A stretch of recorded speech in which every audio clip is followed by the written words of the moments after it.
So ayan mga kadiskarte, ayan malapit na tayong matapos magtinor o kaya magsigriit ng isda. So ayan mga kadiskarte, kung nakikita nyo, ayan may alumahan, may malalaki yung salay, tsaka may tamban. Tapos yung isa dito sa banyera naman, yung maliliit, galunggong babae, yan mga kadiskarte. At tsaka yan, pusit. At tunay na pusit yan mga kadiskarte.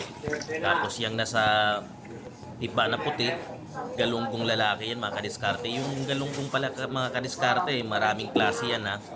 May galunggong babae, may galunggong lalaki, may galunggong bakla.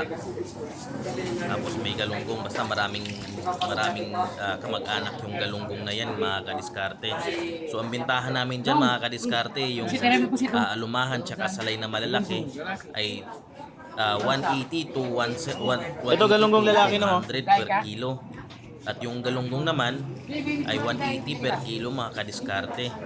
Tsaka yung pusit na tunay, ayan 200 per kilo niya mga kadiskarte. Tsaka yung tamban 80 lang per kilo niya. Tsaka yung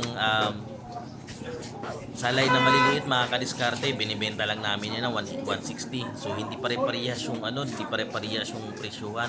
Tsaka yung galunggong babae mga kadiskarte, yung nasa banyera ay 140 lang mga kadiskarte. So ayun, nakakabawi lang talaga kami mga kadiskarte dun sa iba't ibang items na nahahalo dun sa banyera na yun mga kadiskarte.